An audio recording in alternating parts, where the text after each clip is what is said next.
Right, let's get cracking. Just check that everything's healthy. Yep, excellent connection.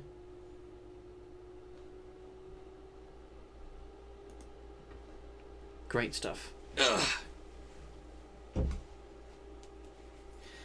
Let's get started on, let's see, left or right. Go with the left.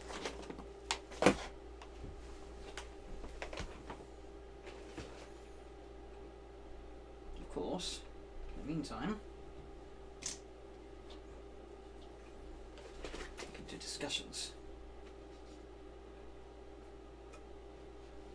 See if anyone leaves comments on the live stream, or if you lot are silent again. You do that a lot, actually.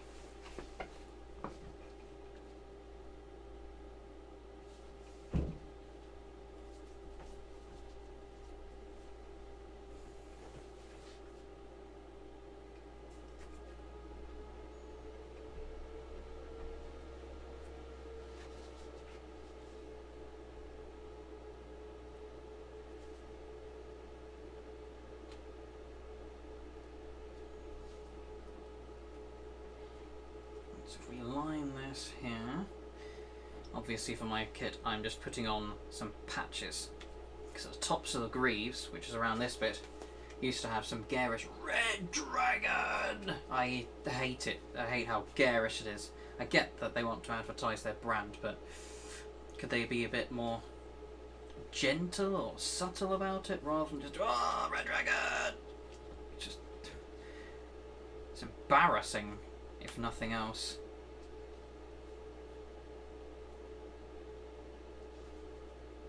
That looks like a good starting point.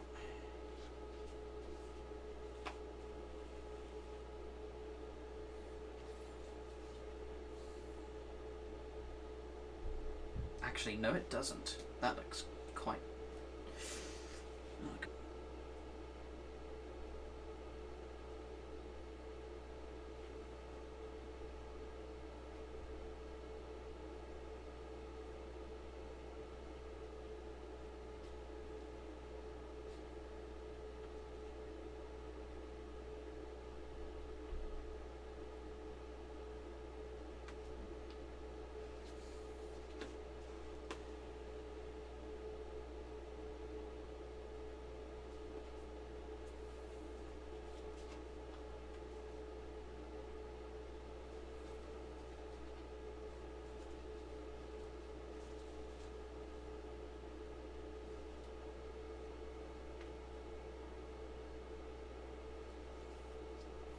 Seeing as I am good at doing really shockingly bad quality stitching with this crap. It's a good thing this isn't some sort of commission or something, because they'd probably want a refund.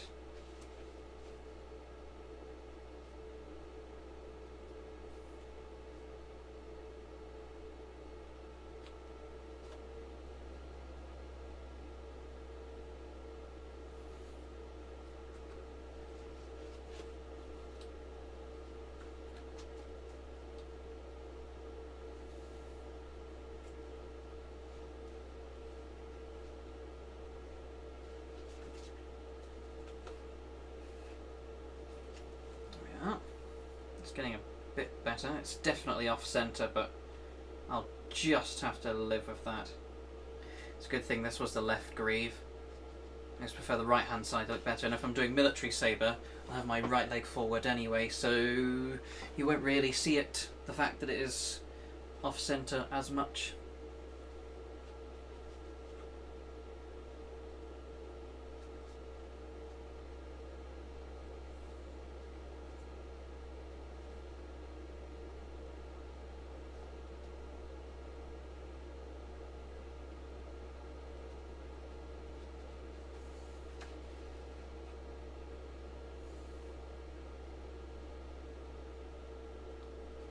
Still no comments I see from you lot. Like I said, I mean, you know, I can only respond to what I'm seeing, and let's coordinate myself.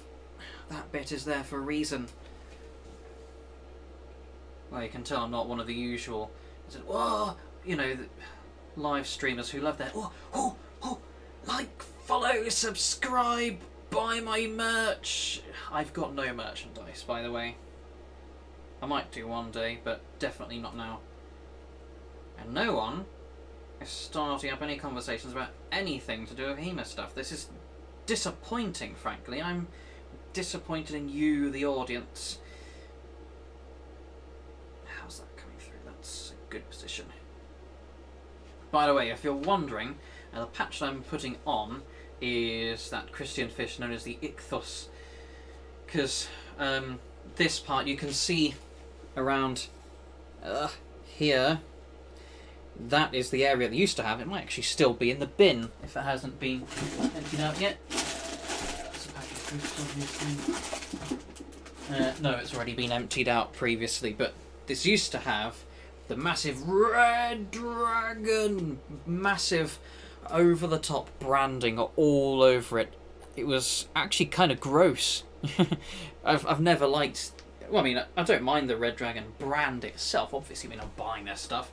The actual branding in a sense of the aesthetics and all that, you know, it's not bad. I just do not like the fact that it is kind of so plastered on everything. It's like, you know, you look at the Spez stuff, they got kind of bits around... Oh, I've got a Spez jacket here, actually. It's my Spez Hussar range jacket. This is far more of a reasonable type of branding, so... Here we have, on the little arm bits, you know, this is just the elastic. It's got, you can see there, it says Spez, it's got the white man. I've penned it red, because I'm trying to go for a sort of a redder kind of colour scheme. And same with this bit for the collar that catches blades. And that's more reasonable. And also you've got this on the back. It's got a label that says, yep, Spez. You probably can't quite see it, let me put it closer to camera. Spez. It's the Hussar range, also says, you know, made in Poland, European Union, 800 Newton, that's the protection rating against puncturing and dying. Oh, afternoon, Chief. Oh, I didn't know I was a chief. I thought I was just a regular man. But thank you. Senor Grin. I've never heard, I don't think I've encountered you before. Either that or I'm very terrible in my perception. But hello anyway. So yes, as I was saying, yeah. Don't like the Red Dragon branding, so I've decided to go for the ichthus type of thing or instead. This is my current progress on modifying. I've done a little bit of, I think it's sort of a permanent marker, the ichthus Christian fish type of thing. I've also used some copper. This was from some old pipes and some double cap rivets to make some trims, because I thought some actual metal on these greaves would be nice, and copper is a nice sort of trim type of material, and I'm going to have a similar sort of thing going on at the top. It'll probably be a bit broader. It's a similar concept to what I've done with my mail armour. So this stuff, it's a bit difficult to see in the light. Might be better with this side on your left, or maybe, yeah.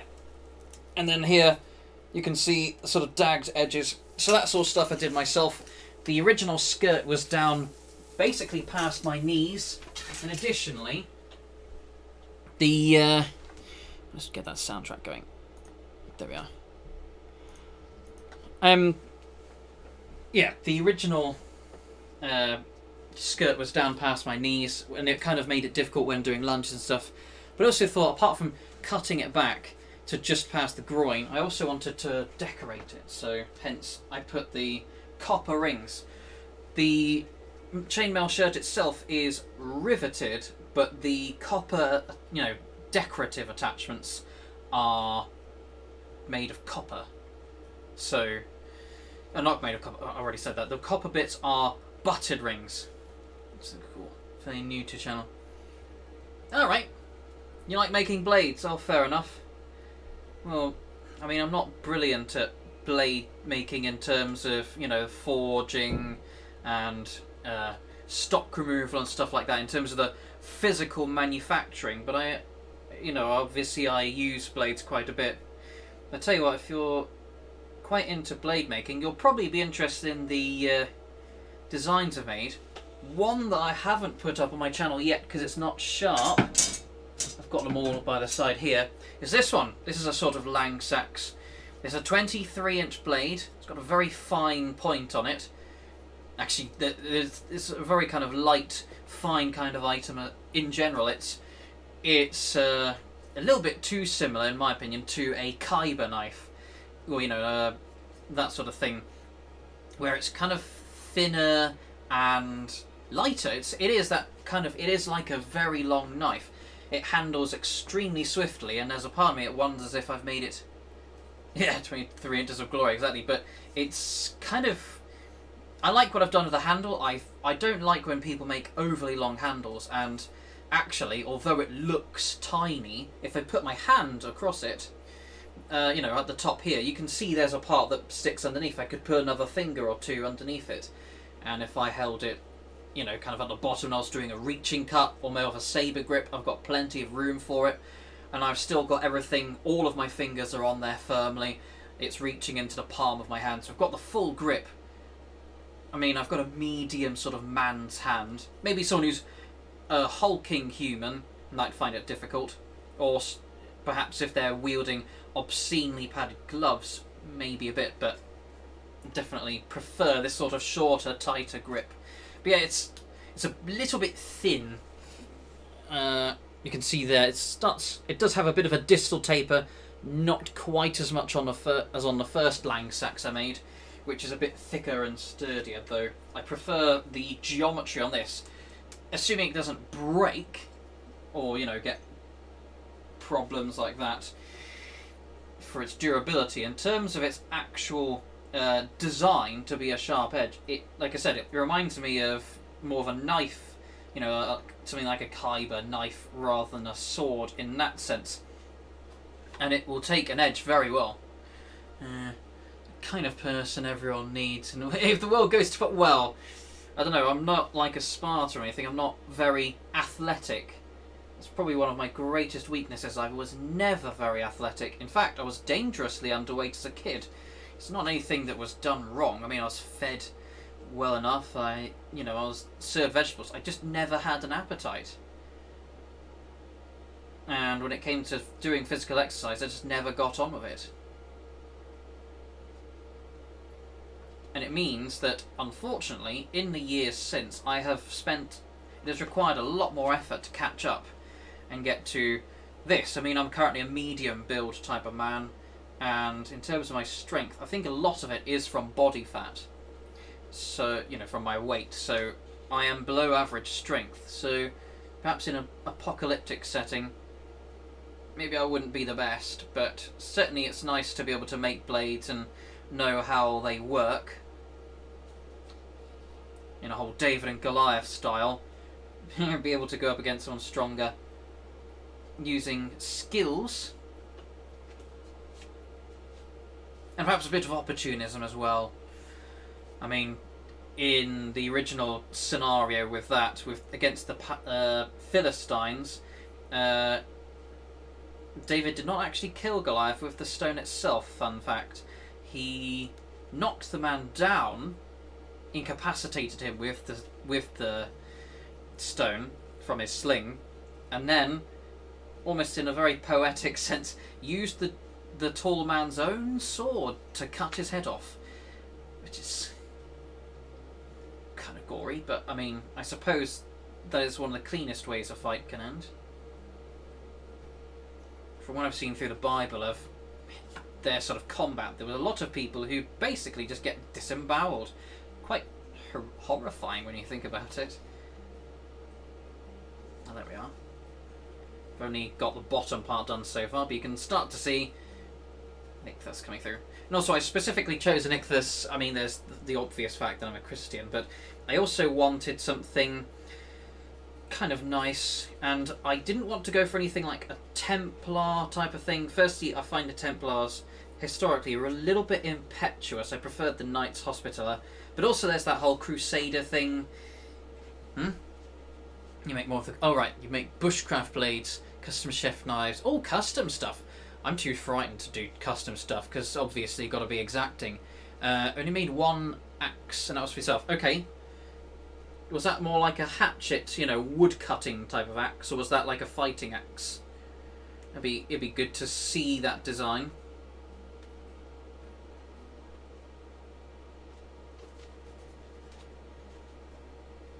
I'm personally interested in trying to see if I could make an axe, you know, a fighting style. So I've already got tools, you know, I've got hatchets and things. In fact, I've got a couple right here. There's this thing, which is actually more like a fighting axe. I hafted it myself. I bought a load of chainmail rings, butted ones, back early, you know, many years ago, and for some reason, I don't know if it was a free gift that they didn't mention, or if they accidentally gave me someone else's product, but I had a reenactment axe, which I've just sharpened. And I've just, yeah, used that. Oh, and I hafted it with some birch, and I've also put copper sort of pins. Let's see if I can get that close enough. For a bit of decoration. I've always loved copper, it's a fantastic material. Yeah, I've got other sort of hatchets and bits like this one. This one used to be painted in a sort of goldish, yellowish colour, and I just resprayed it because I'd had it for over a decade and it just sort of wore off. Still got the original axe cover. I think lots of people throw those away, but I thought it'd be nice because if I'm walking around, I don't want to kick an axe in the edge. Is it? You reckon it's a sexy axe? It's funny though, because I mean the actual handle, the reason why it's got this sort of curvature is it was a branch. You know, it wasn't like when people purchased the professional hafts for them. It was, I just pick up a few sticks in the forest and I think, oh, this will do, and then I you know, use them later. I try to go for the straightest, but if there are some natural curves and kinks in the material, then I just kind of do what I can with them, see if I can integrate them into a design. Like I've made something, I've been out to the woods walking today actually, I haven't taken any sticks home, but I just found this, and it was a piece of wood that was kind of rough and split at the end, so I'd cut that back and then sanded it to a sort of more of a round bit. So that's something I might put a ferrule on. And then there's this, and it's kind of naturally a walking stick. I just picked up the branch, and like I said, I just had to sand over some rough bits, including the knots, so it's got a good grip all the way along. If I wish to use this as a sort of a stave to fight with, I'm needing to go into self-defense, but I like to handle items between sparring and kind of keep in practice with my handiwork. But also, if you just want to do some hiking and just use it as a walking stick, you can naturally wrap the hand around. Once I've smoothed the... this was probably a knot or something, or part of the branch, broke off. But yeah, that's an example of where it's got that curvature and the natural broadening, like a club or something, and it lended itself into doing that. I've also used taller staves like this. This was a stick of birch, again, and I just made it into a spear using that spearhead.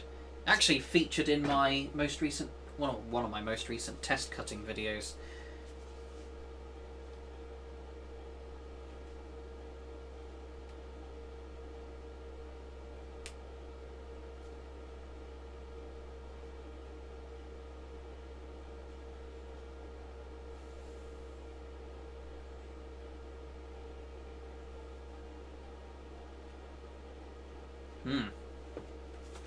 So, yeah, with this... Oh, the reason why it's come up in a very nice gold, by the way, you know, the sort of... I say gold, you know, the sort of yellowing effect you get on the nice, as you call, sort of sexy and lovely-looking hafts, is I used linseed oil. It's one of the golden things to...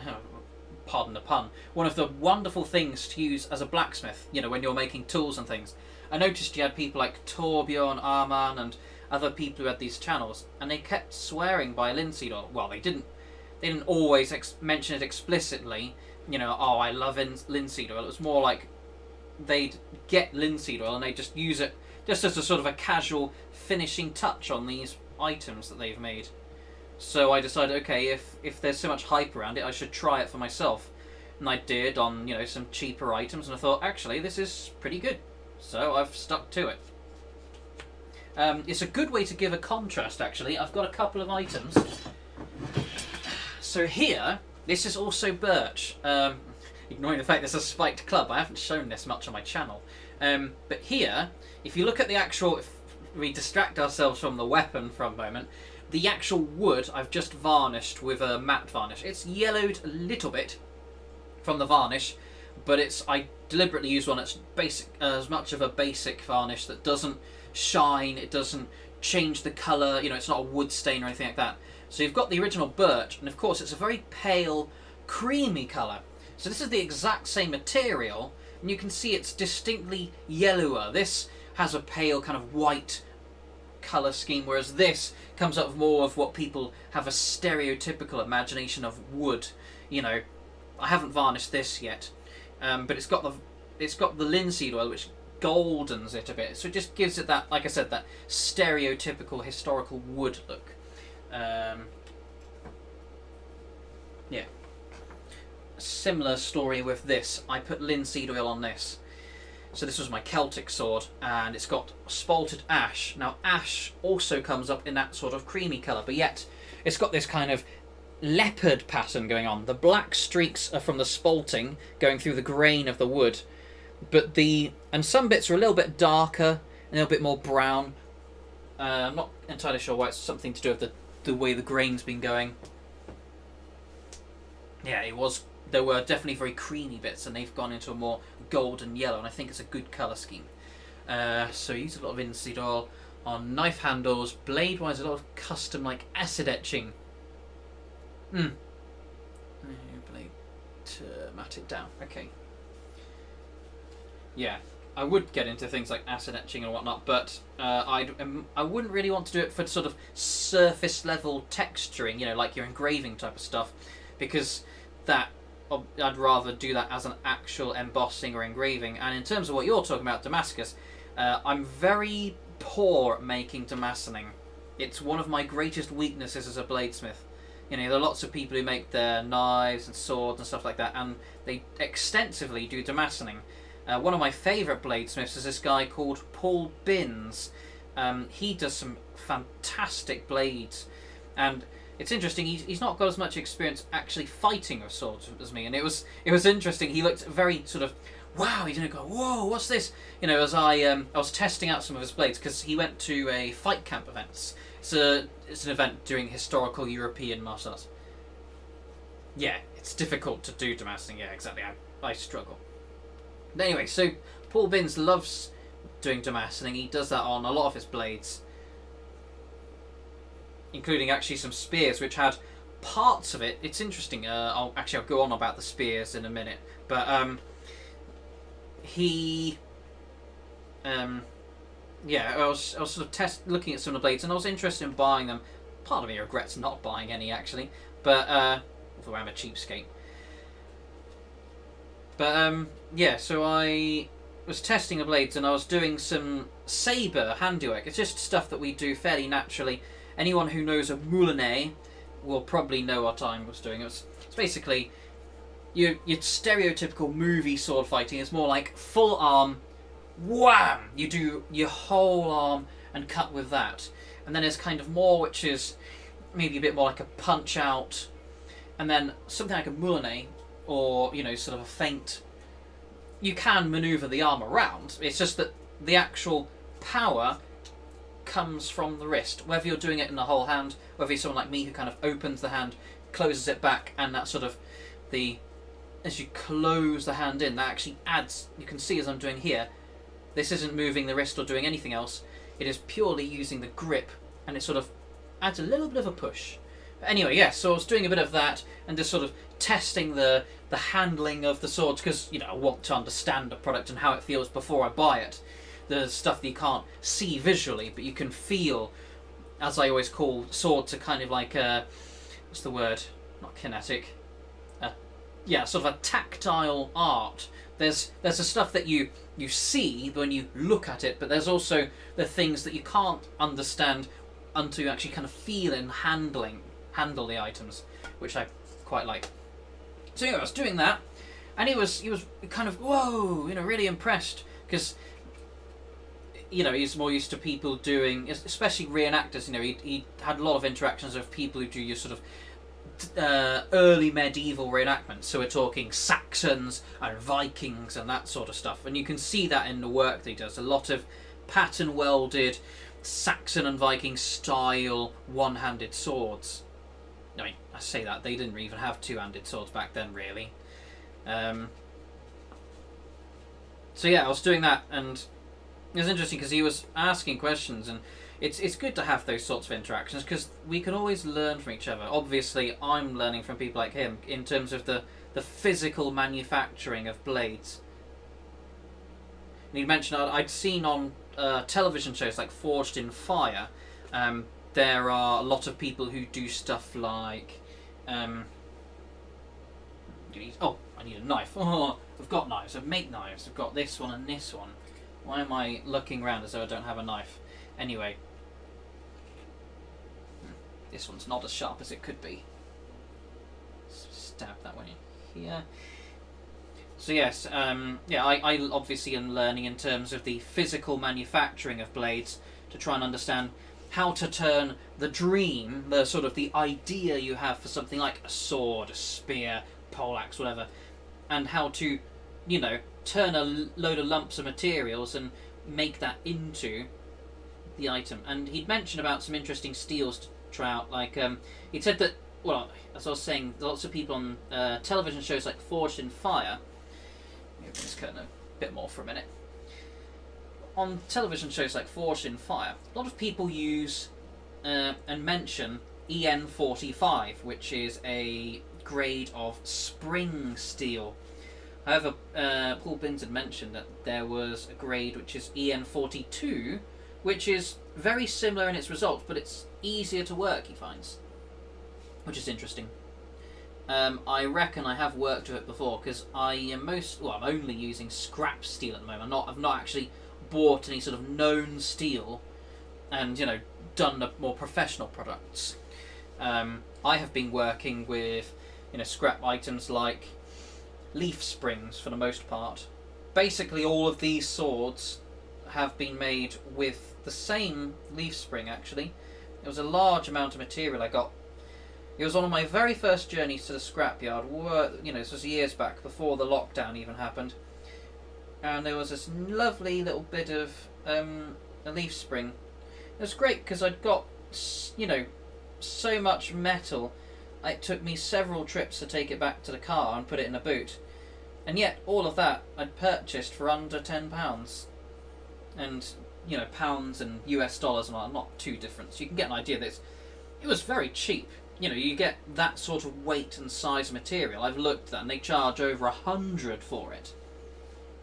You know, if you're buying it as known steel. But because I was just getting scrap. The thing is, with the scrapyards, they do seem to have different prices when it comes to certain steels, like stainless steel. I think they charge different prices for. When you get things like hardened, you know, hardenable steel like tool steel, spring steel, and that ilk, it's just the base steel price. So the same as any common mild steel, like some, you know, scrap off of anything. And they'll charge that, and it'll be, you know, obviously means that the prices are quite low, especially since I know in some areas, I remember there were some people from, I don't know where it was, like Alabama, Texas, or some one of those sorts of what I think of as the desert regions of the United States. And they mentioned that iron and scrap prices are quite expensive because it's not so easy to get hold of. But in our areas in Britain, it's cheap as chips. It's, you know, it's something that you can get very easily, and hence the prices are very cheap. In fact, even now, during the pandemic, you know, the whole COVID-19 economy's going off, and it's all bad. Scrap steel, it was less than £1 per kilogram. Even though copper is quite expensive, it was something like £5.80 per kilogram, so it's a massive jump in price. And I had to be more cautious about whether I was, you know, getting it, how much, and what for, and all those things. But with iron, I'll just buy loads. You know, it was more like what I realistically want to use, and the fact that I only had a little bit of cash on me at the time that limited me to any degree. And also that we'd be doing other things when we'd get home. I'll be back in a minute. But I'll give you a little sample of Paul Binns' work, so I'll just put that up on my screen, and then you can have a look at some of the examples. And when I get back with my thread to keep going, swords, yeah, sure. You can see some of these examples. Look at that, lovely, juicy stuff. Yeah.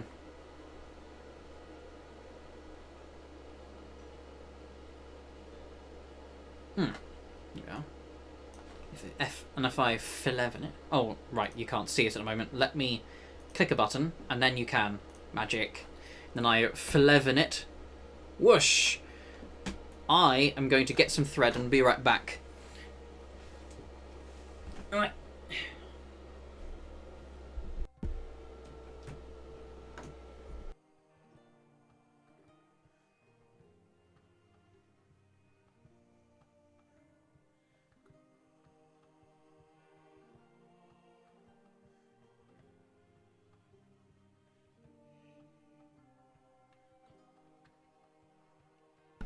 Yeah, I'm back.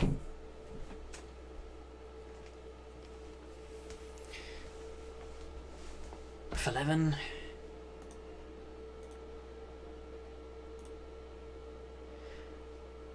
No more comments at the moment. Oh dear.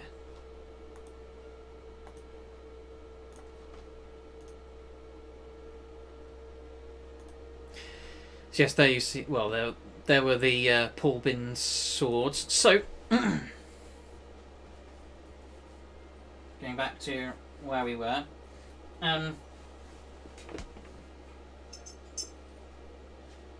Yes, so the interesting thing is Paul Bin's and his swords quite nice with their pattern welding, but I noticed that you get areas which are you get areas which are sort of have the pattern welding either showing or even actually physically done at all, and some areas which do not. It might be because of the way the sharpening goes, but I actually prefer the aesthetic on some of the spears and swords where instead of it having a whole universal appearance of the pattern welding, instead you actually have where does this thread go to? About here.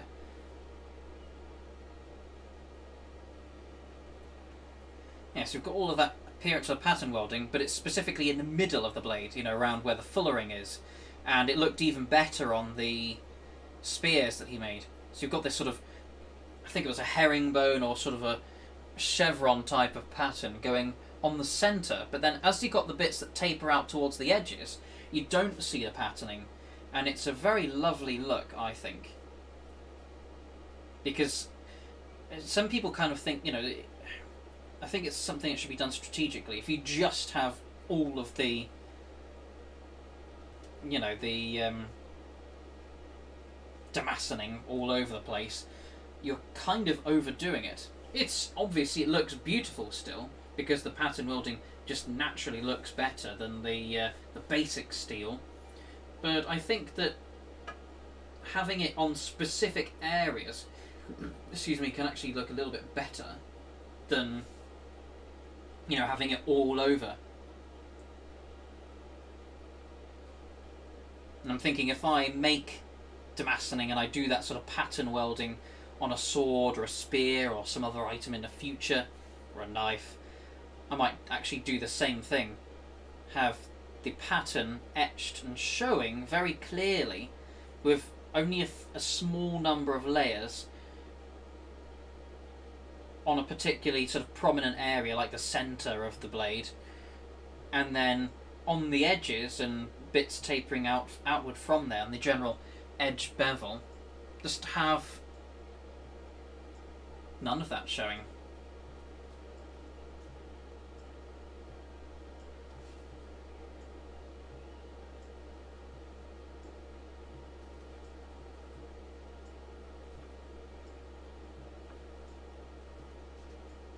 Right, here we are.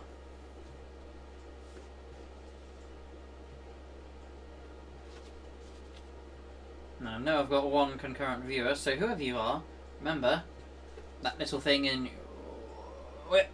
there, bottom left, is there for your purposes. That's why I'm not talking. That's why it might feel like I'm talking at you all rather than with you all. It's not saying anything.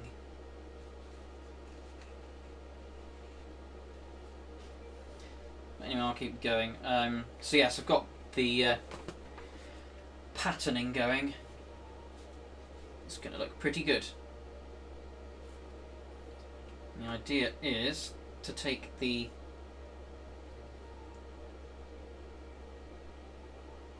ichthos type of look and then turn it into just something better than the garish red dragon branding. Considering the actual shape of the pattern.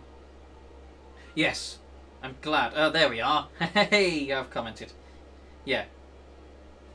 Yeah, the selective damascening instead of just doing it whole hog. Also, imagine there might be a practical aspect to it as well, in the fact that if you're acid etching, obviously the whole etching process itself is using acids. You're wearing stuff away. So if you have a sharp edge, either you do a sharp edge and then you etch it and it's kind of a little bit duller. So what do? You maybe sharpen it again right at the very edge and it kind of might have a tiny bit that kind of doesn't look right or something like that. Whereas I just do, you have the blade, you maybe a general edge profile, etch it so you can see the patterns all over, and then do the sharpening, including sort of a polishing bit, even if it doesn't affect the sharpness, further up the blade. And I've done that geometry and I just need the oh, hello Londinium Armory, how am I doing? Lockdown's been a blessing. So yeah, to finish off, yeah, I'd probably have just polished that up so then the etching remains in the middle. How am I doing? I'm doing pretty well. The like I said, the lockdown has been an unusual blessing. I actually am due back at work starting this Monday, the 3rd of May. But all since the 4th of January, I've been on lockdown, which means I've had the chance to forge this. And I've had the chance to forge this. Langsax, second Langsax. In fact, every single blade of every single sword I've made has been during sort of a lockdown-ish period. The only exception being my very first sword, which was this one, my Langsax, first Langsax. It's a bit more crude. It's got some nice features like a distal taper in the tang. You can see very thick here, nice and sturdy, and then it tapers gradually. Got the it's a fairly thin leather, scrap leather. This copper chain I made out of sort of telephone wire, and then the thicker stuff I sort of flattened a bit and then twisted using a drill, which is where you get these twisted rings, which are very unique to this item. The main bar, that was made from copper pipes that I flattened out. And the reason you don't see the hammer marks is because I used a mallet, so deliberately a softer material than the copper, so it wouldn't mark it and make horrible looks on it. It looks more, it's kind of hand forged, it's got imperfections and things because it's hand done, it's not machine made, but yet it doesn't look nasty because I haven't been smashing it with an iron hammer. And these are double cap rivets I got from eBay. If I take the blade out, you can see there's a little problem in the fact that it curves towards the tip instead of being a proper taper. But it does have a distal taper. It starts very thick right here, and then immediately starts to taper a bit, and then it's a more gradual taper in the thickness until we get to the edge. And I'm able to do this because I know if I don't draw the blade along, I won't cut myself.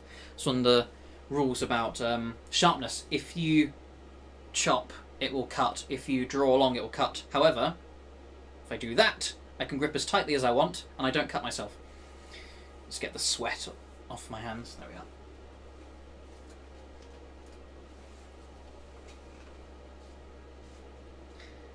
But yeah, so lockdown's been really useful for bladesmithing because I've been able to properly dedicate to doing that and other blacksmithing, which you won't see because I made products which my mother sold on eBay, but they were things like S-hooks, candle holders, wall hooks, that sort of thing. Nothing particularly amazing quality, nothing that will knock your socks off, but just, reasonable items made from scrap metal.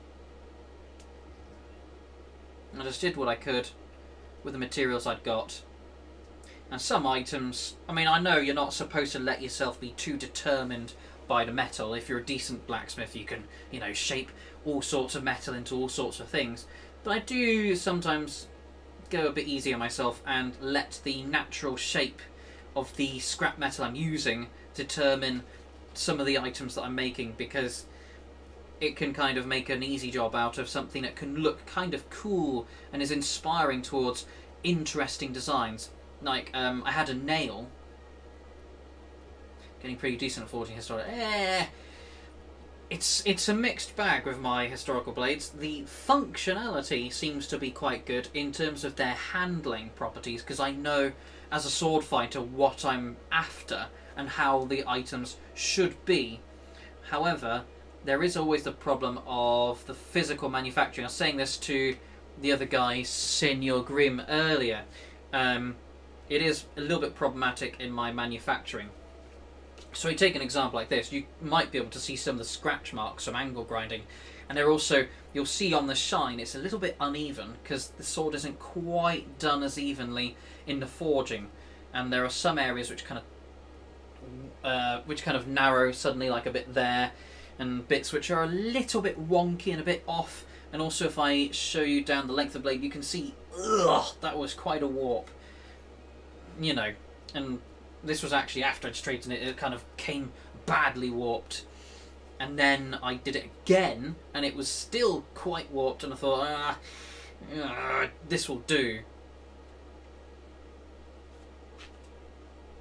So it's a little bit janky like that. It's not the best blade I've ever made, but it'll do. Main thing I always focus on is the handling and, you know, the actual physical properties, and the aesthetics a second, because with these sharp blades, if I'm going to sell them, they're going to be for test cutting. You know, and these are little beaters. No one's going to look at it and think, oh, this is an amazing piece of art. I'll need to get much better at blacksmithing before I can make art. So then at that point I have to consider, okay, with the circumstances I've got, I have to be reasonable and consider what I can make, the skills and materials I've got. So the instant conclusion I came to is, well, I am a decent swordsman. Well, I'm not a decent swordsman. I'm a mediocre swordsman, so I can at least exploit that to design the swords correctly and make them of a reasonable quality.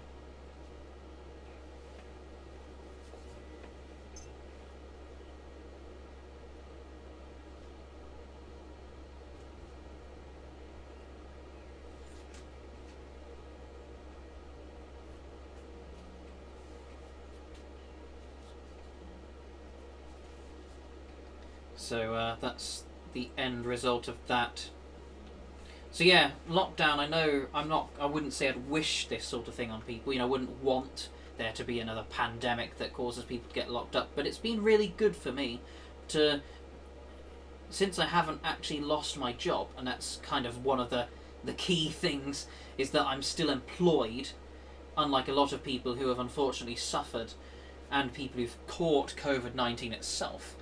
But for people like me who have not lost their jobs and have not become infected at any point, it's been a good turn of events to get what was essentially a very long paid holiday.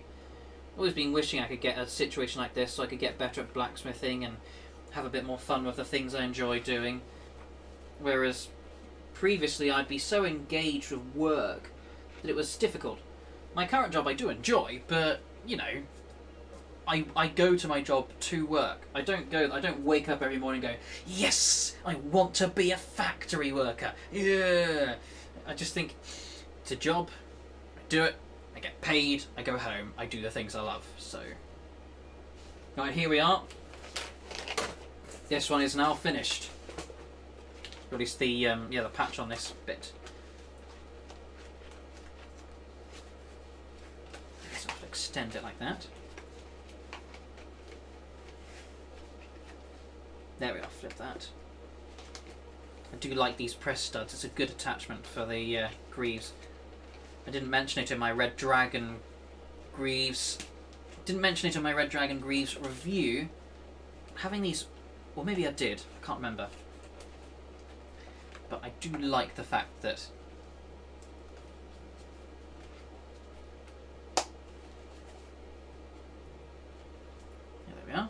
It all fits in, and look at that. Let's put the greave on. So you might have seen, even if not in my review video, I'm not going to keep marketing my channel like some kind of simp or something. Just, you know, just saying whether it is from my channel or even you've seen the red dragon greaves elsewhere. Some of you might be, well, some people might be familiar with them. They've got the same kind of motocross design. And then they have the red dragon at the top. Whereas I've put an ichthus Christian fish on this little bit. That was just with some silver permanent marker type pen. Bit of copper at the bottom. I'll also have a strip of copper at the top, just for nice sort of trims. And then you've got the ichthus fish. It's kind of more unique and more personalised. Yeah. Let's take the box, or cross that box. Strongly agree. Yes, they love to billboard. Every Red Dragon product I've ever had. My favourite has got to be this. So bearing in mind this is the Groin Guard, and presumably, unless I was wearing my HEMA gear, I'd just been sparring, and then I immediately wanted to participate in adult wrestling with a girlfriend or something like that, you know, a wife, immediately after sparring, no one's going to see this. It's kind of weird. I kind of feel weird just showing it now, but it's relevant to the point.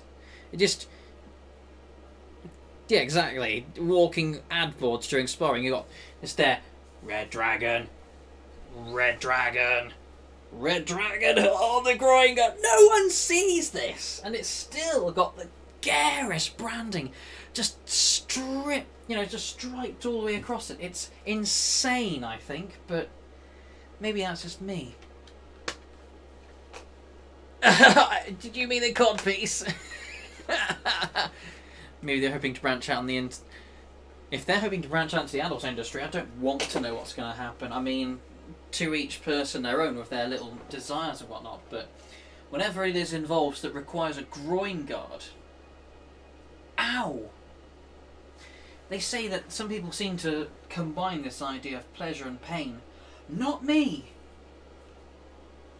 They are, as far as I'm concerned, they are polar opposites.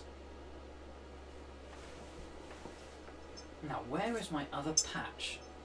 I know I put it around here somewhere. At least, and now I've taken it off, I can show you the greave. Put the copper there. So that's a nice little trim. Extra bit of customization. I've also, with some suggestions, I was also considering, you see this is done. It, you know, obviously stops the strap from coming off. It's tied at the end, or, you know, sewn down. But often when sparring, it loosens all the way back here, which means you're wearing the greave. You start with it, you know, tightened up the way you want it, and then it loosens until suddenly the whole thing's trying to flip around, and it's trying to go like that in the middle of sparring. So I'm probably going to have this sewn down, you know, get a good idea of how tight I want the greaves with something like trousers on. You know, it's a little bit of leeway, and then have it stitched so that it remains at that tightness or more, because it's an elastic material. Don't even need to worry, even if it is, you know, I need to stretch it further to then undo it and take it off. You've got this flexion, you know, the elasticity rather, which does the job already. You don't need to have it loosening all the way here, because if I have it at its loosest here. So I do this, then I have this as loose as it goes, about here, and this as loose as possible as well. I mean, I guess it's a one-size-fits-all, so even someone wearing many layers of padding or is morbidly obese or whatever, but with this, as I'm moving around, it's completely loose. It's trying to kick off my leg. It's really terrible when it does that. And I can't imagine I'm going to ever switch from these, because they're fine. I was considering I might have some padding, so if I have that, I mean, just like I can stitch the, you know, stitch them to stay tighter. I was thinking there isn't quite so much protection on the back of the legs. I don't know what materials I want to use, because if I use something harder it might dig into my shins. But if I have some kind of padding or something around here, connected between these two straps...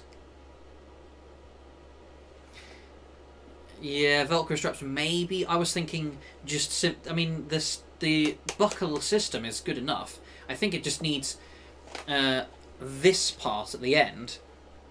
It just needs to be closer. So then like I said, I have it there, and then it's permanently that, you know, that amount or tighter, and that should be sufficient, and then they won't slip off anymore. But yeah, as I was saying, the having some kind of padding between here, that should mean I can get some back to leg protection. This area I will leave as is. I won't put anything in this space because that's behind the knee, and that obviously needs good flexion and mobility. And I can't imagine, because sometimes the greaves go further down or up, so I'm not so sure about having this.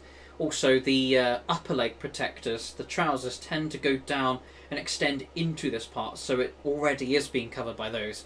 Whereas the calf muscles, or whatever they are, behind the shins are vulnerable. But I was considering I might have, like some medieval knights had, they have sort of little bits that flare out from this bit. And I was thinking I might have some plates or something, you know, something I might make to flare out from there. Nothing too big, but just a little bit of extra protection to help around the back of the leg. And I always, because of the way the straps go, I like to have the buckles on the inside of the leg so that they don't get cut and then destroyed when people are usually cutting to the outside of your leg. So, because I know this will be the left leg and the other will be the right leg, I could, you know, for this is the left leg, I know that I can have a bit going here and then extending out, and then leave this untouched. And that should provide additional protection without sacrificing mobility, or, you know, adding too much extra weight. Try Kydex.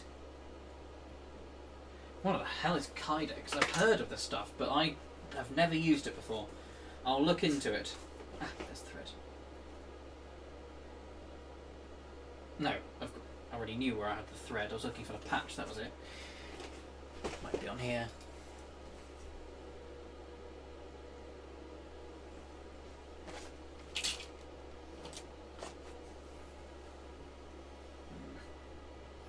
I'll look into such materials, but I'm going to assume in advance that Kydex is a bit expensive. Not quite ready to invest in such expensive materials quite yet. Besides, they don't need to be quite so resilient against hard weapons. You know, something more padded will be fine. And then I could add iron. You know, if I want something with metal protection, I would simply do it myself as a blacksmith. You get some from eBay for cheap. It's mainly used for military knife sheaths. Oh right, so does it come a sort of semi-plastic type of thing or something then?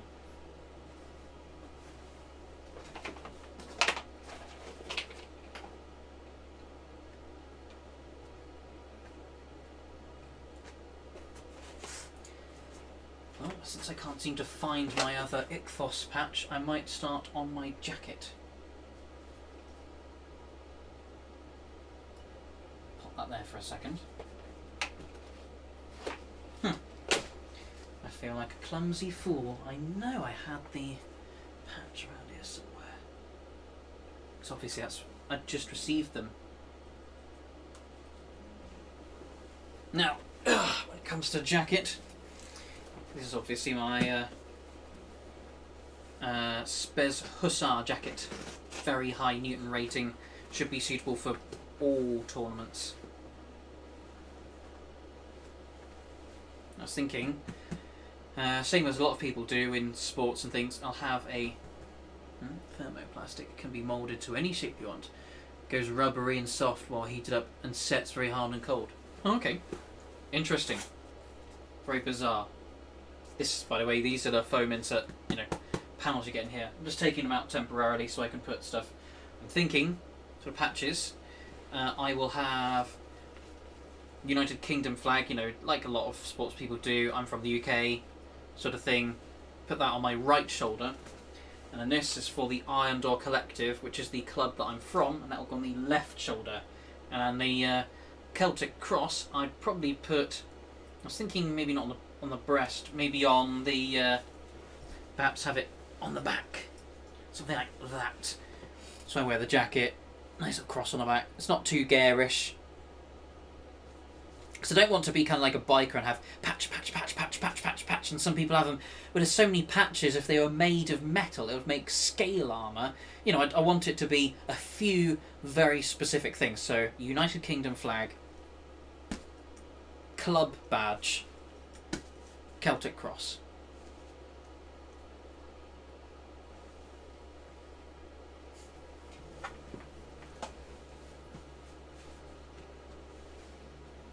Judging by that, I mean, I've got the bits here with the foam inserts, so they go down here and here.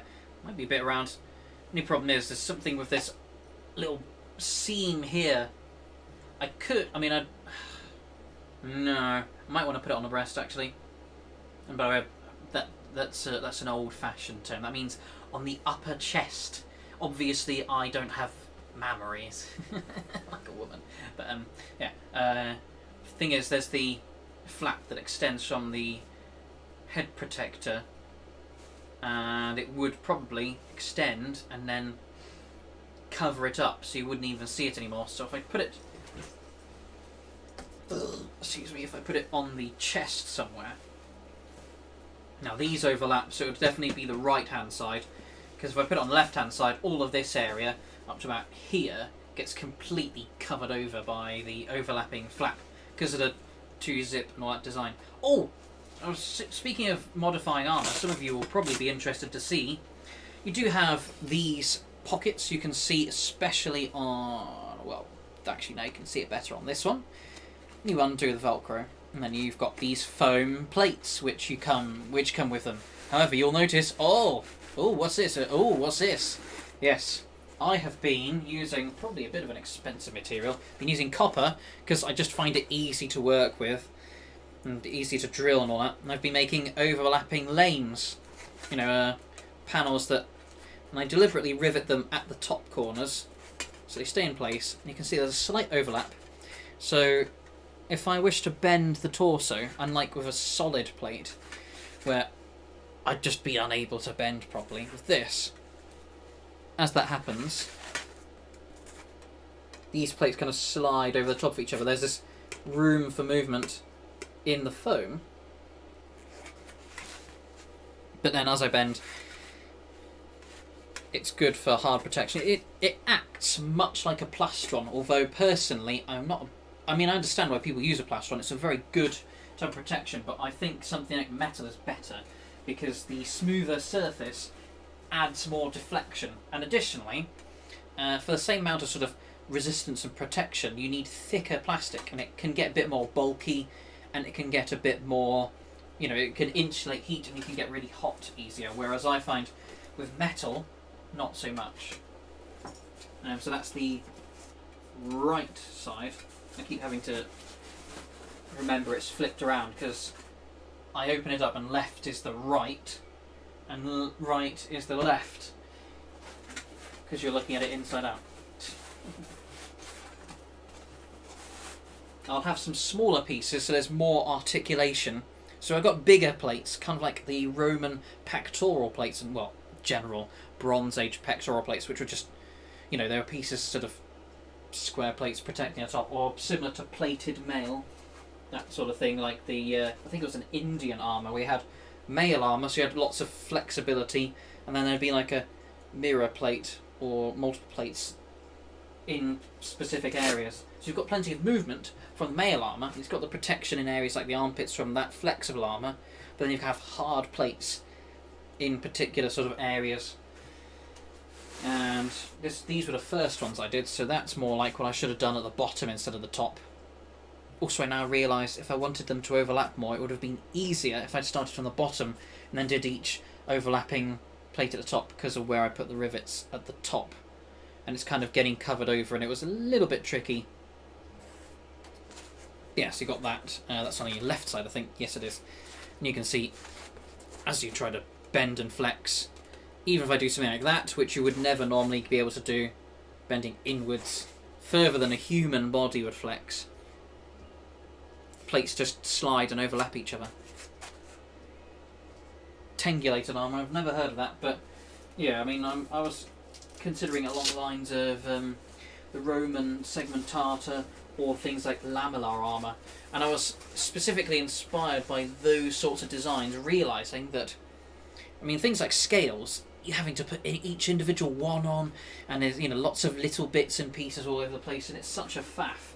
Whereas you can have quite large plates, it's just that you have them in horizontal bands, because the body doesn't really bend. You're not doing too much of, you're not doing anything to kind of collapse in like that. Your body bends this way, so if you had lots of plates like that, it's very difficult. Vertical plates, whereas horizontal plates, even very big plates, as long as you've got the articulation, they just sort of overlap each other as you bend. Hence I've got them going across as much of the breadth as I thought was reasonable.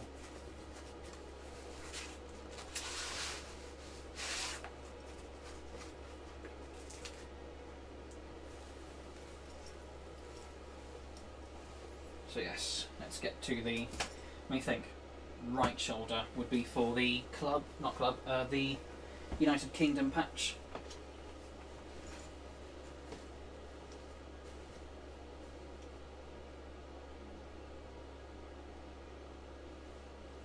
Yeah, where would it be? Probably about here. Hang on, let me put the jacket on, get a rough idea, because a bit higher or lower could end up looking worse or better, even if it's the same patch on the same garment. So if I put this on, I was initially thinking, yeah, that's going to be too high, so probably second or maybe third.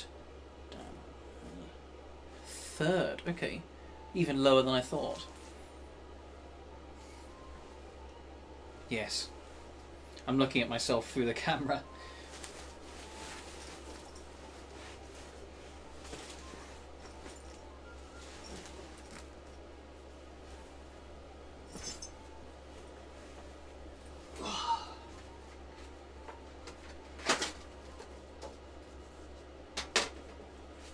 Oh, and I customised obviously those plates on the front with the copper for that kind of bronze equivalent design. However, I did not do that on the back pieces, because there are some little plates that you can use to help protect your back, and the padding is good enough, but I find that if you put more and more of the protection in, you end up getting really hot. So I actually put some eyelet holes, not to put thread through or string through anything, just as breathing holes. So even though I could be quite hot and sweaty as I'm on my chest, with the extra plates and protection in a very intense tournament, the stuff on the back, that can have the breathing holes, so at least there's the respiration, the breathing going on the back. Hopefully. I've not tried it out yet, so I don't know how well it will work. Where is that patch?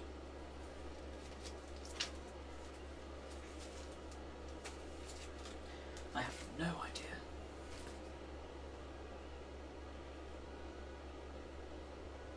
Yeah, Celtic Cross, I'm guessing this will go on the chest area or something like that. Let's put the club away.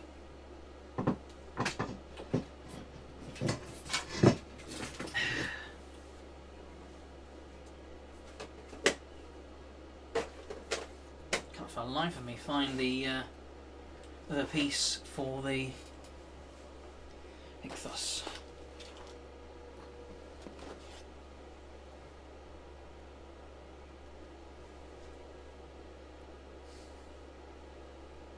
Whatever.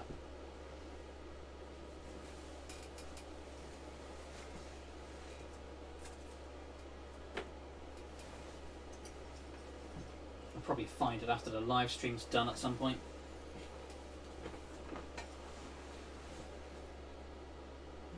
Two, three, so it'll be down here.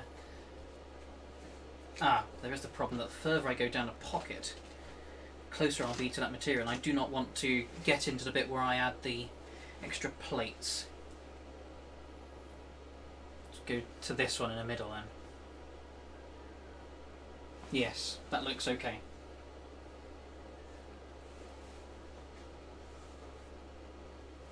My headphones are terrible. I'm hearing through one ear again. It feels so weird.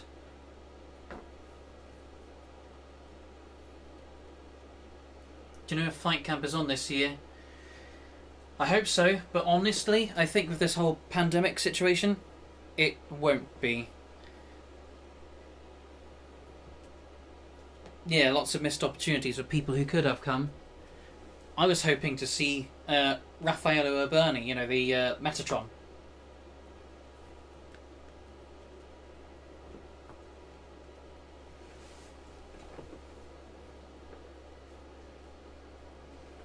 And this is my fans on my computer are louder than all this.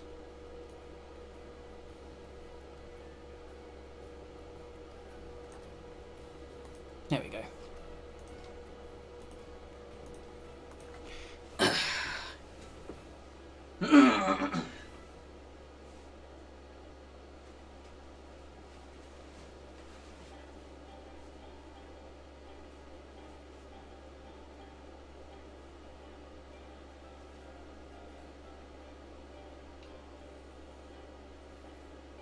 So if we go for breadth, I'm just measuring out for the threads to get the breadth and one of the sides, so do about half.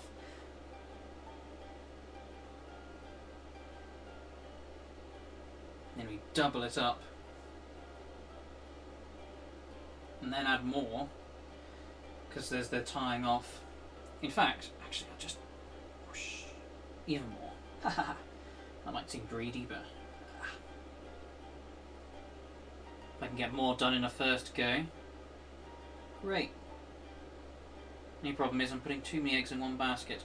The whole, you know, if this thread starts to come undone,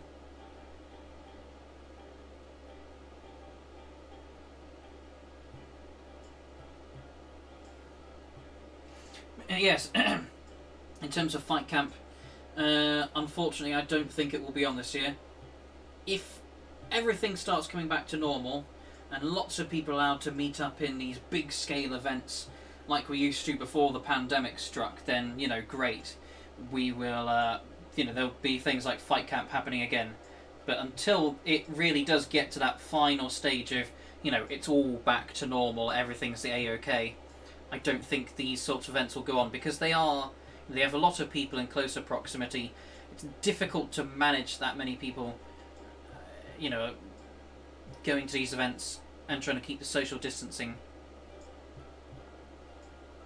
And people want to get their money's worth, so it's, you know, both the organisers and the people who've paid to attend. So until it's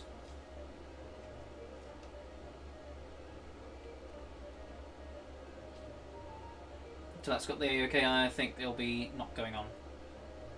Apologies in advance about that. But at least next year or the year after, when you do attend Fight Camp, there's a very strong chance I will be attending. And I'm guessing you'll at least know my face, or if you don't know my face, you'll be seeing my modified equipment by that point.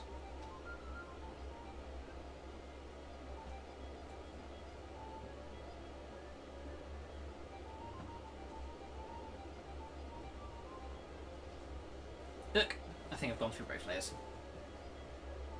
Yep, almost did. Gotta be careful with that, because although you can't see it on camera, underneath this layer of the actual yeah, you'll look for the Celtic cross.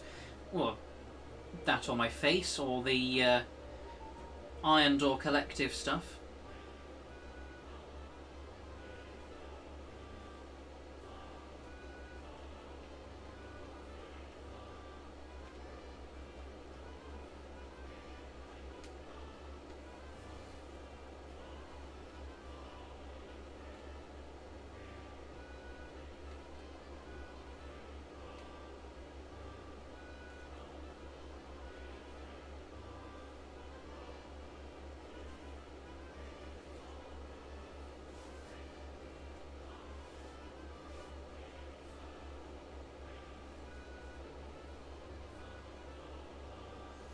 Oof.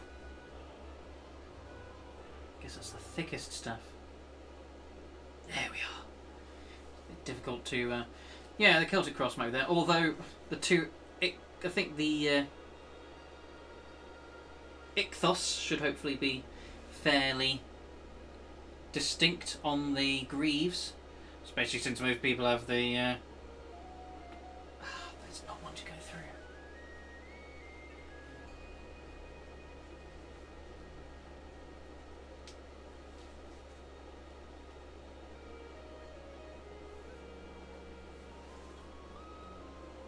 It's one of these two sides. If I pull too hard, I might break the thread.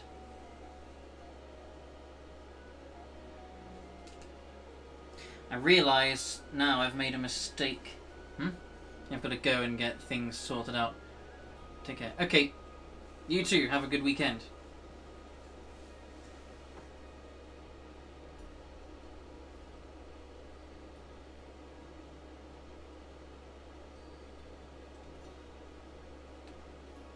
You know what, I might cut this and start again. Because that is terrible.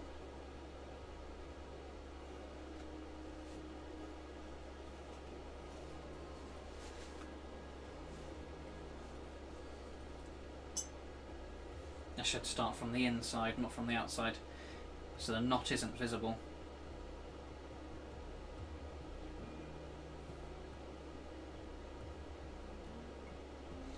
Well, whoever's next, you know the drill. Start up a conversation, and we shall continue from there.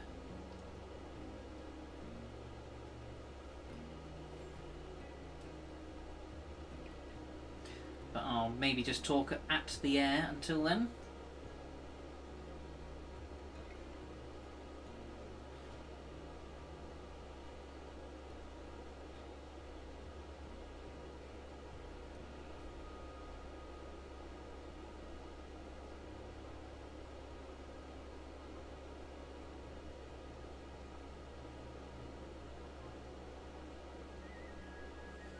There we are.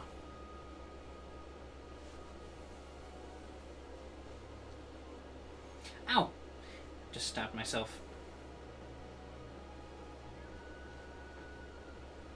And even though I am a swordsman, that is not something I make a frequent occurrence.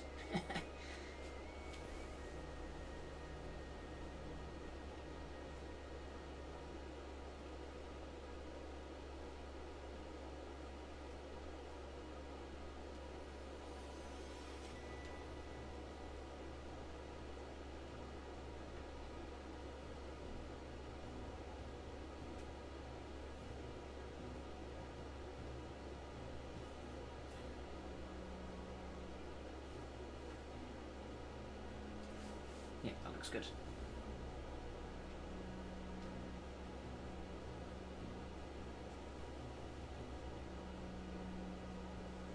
I have to push that through without stabbing myself. There we go.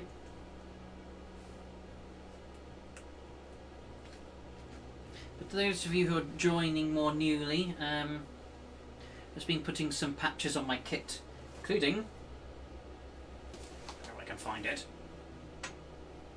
the ichthos fish, Christian fish style patch on some greaves. Which is this, because it used to have garish red dragon all the way across here. It was embarrassing. If you're not used to the sort of historical European martial arts equipment, one of the key brands that sort of supplies a lot of equipment is called Red Dragon, and they plaster their brand name over everything. It's yeah, like I said, it's embarrassing. It's just loads of stuff just constantly shoving it in your face that they're the ones who did it. Whereas the jacket I'm modifying now is by a company called Spez. They just have, a little label in the corner, made by Spez in Poland. It's got this sort of, product rating, it's this line, blah blah blah. Just a little bit of information on the actual product itself, as opposed to, hey everybody, guess who made this? It's just awful. Maybe I'll do it like this. This is unorthodox method of stitching, but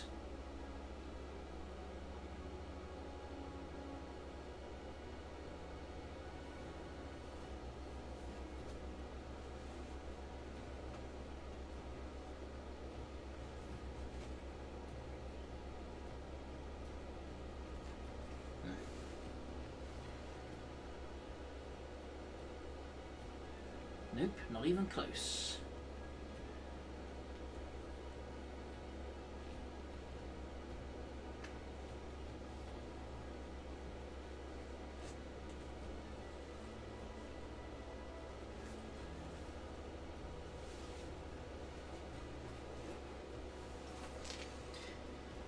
I don't know who's going to turn up and at what point. Like I said, I'm just here for the time.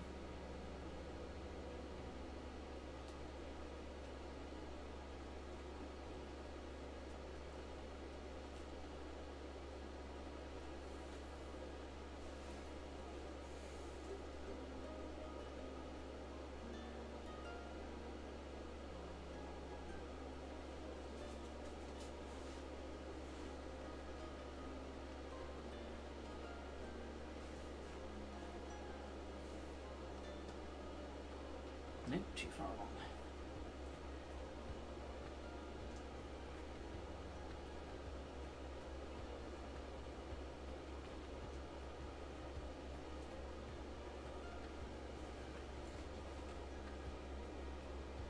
Here we go. Let's not stitch the pocket. Those of you newly joining, this has an internal pocket where you can add extra padding for protection. Obviously I don't want to stitch up the pocket so that I can't use it for modular armour anymore.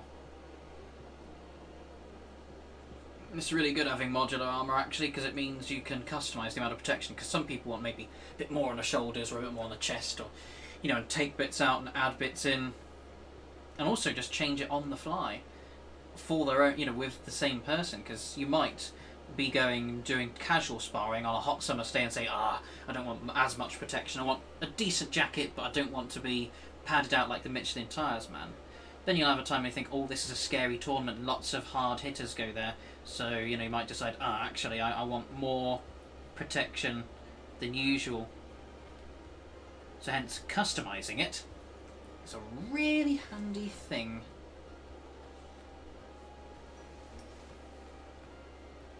Man, this thread is not going as far as I thought it would.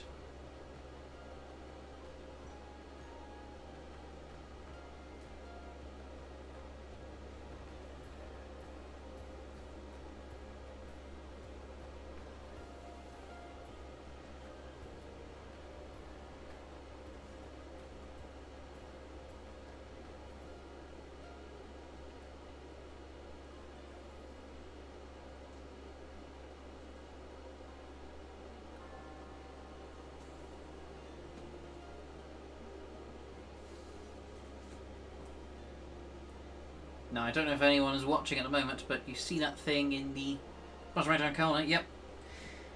I'll start a conversation with you more if you actually comment something. My last guy, who's one of my regular viewers, Londinium Armory, still runs his own channel, by the way.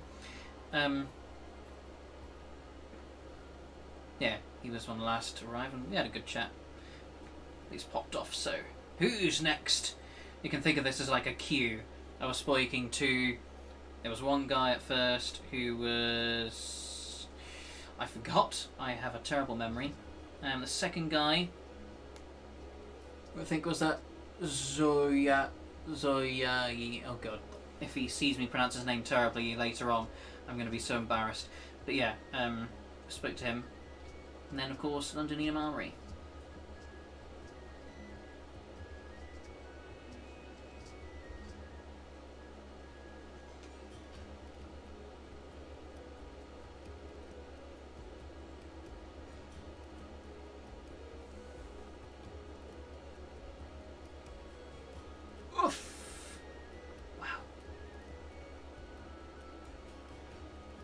See where some people use a thimble. I've got to have a plate to just push the needle through. It's a little bit tough on this stuff. I'm also doing my shoulders in a bit with these weird angles, trying to do it on a live stream.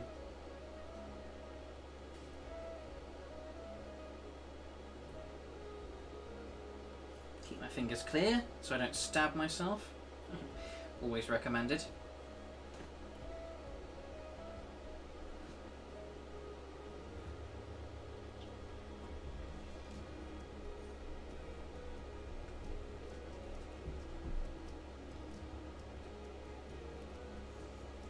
Yes, I imagine I'd get more views if I did maybe some kind of gaming live stream. However, my computer, it doesn't do very good graphics.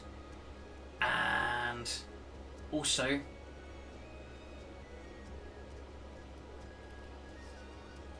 my internet connection's terrible. I'm happy to be able to stream this.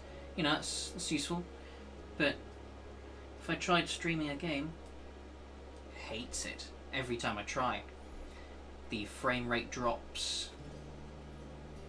Another bad thing start to happen.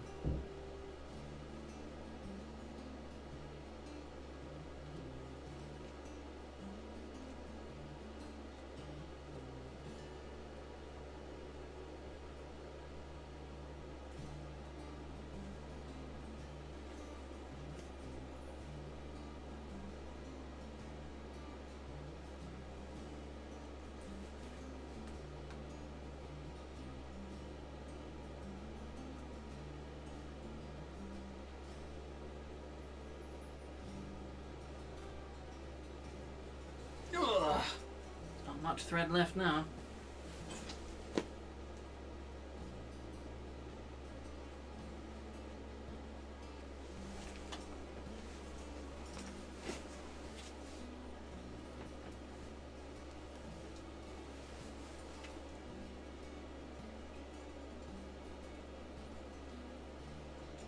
I'm using the spine of the knife.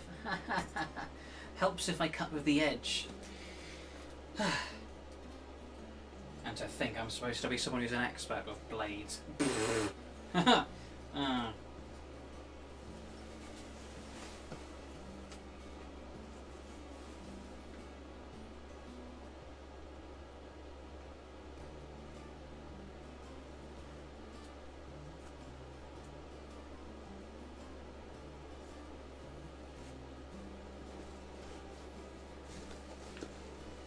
So I can slightly push this inside out, maybe with the sleeve. There we are, that makes the process a bit easier. Though not by much. I might pull the thread out a bit. I've got more to work with.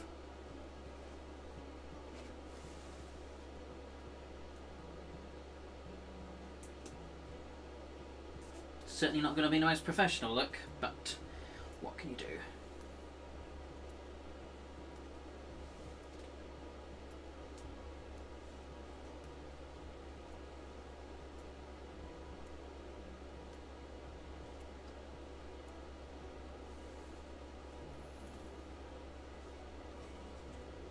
Still no comments. I swear, if anyone's watching, you are missing out on a conversation.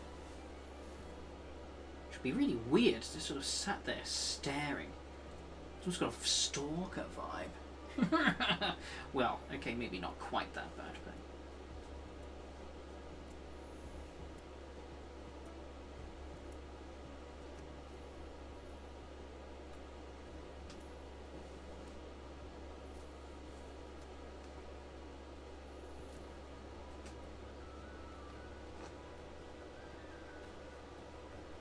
Brilliant.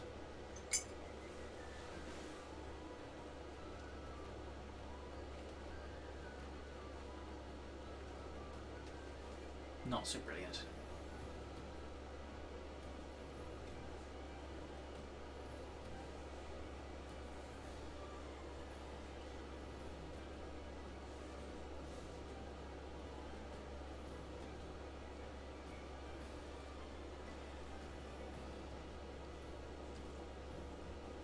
Seems I need a lot more thread than I originally thought, so I'm going to go for what I think is extreme, but it's probably still not enough.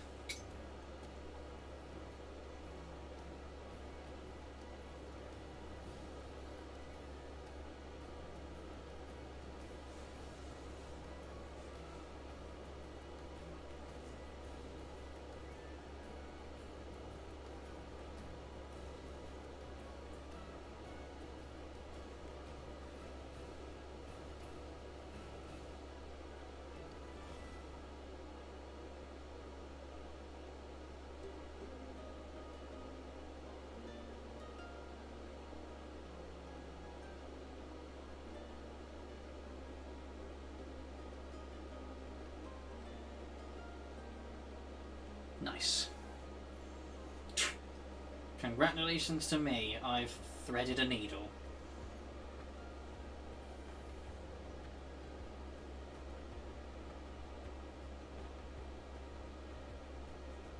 You know, if not much is going on in terms of talk, I'll probably want to actually focus on this modifying and do it in a bit more comfortably if nobody else talks, and I'll quit the live stream for the time, because I think we've done a fair bit. So if you do wish this to continue, obviously start speaking and make me realise that this is a live stream and not a dead stream, so to speak.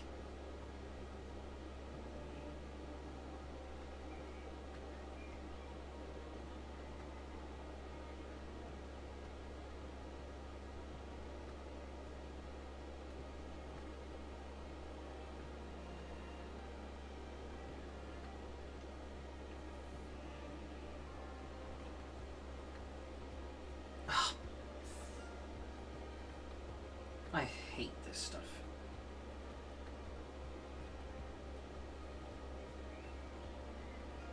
Wow, nothing's even tied. It just knotted on one side. That's fantastic.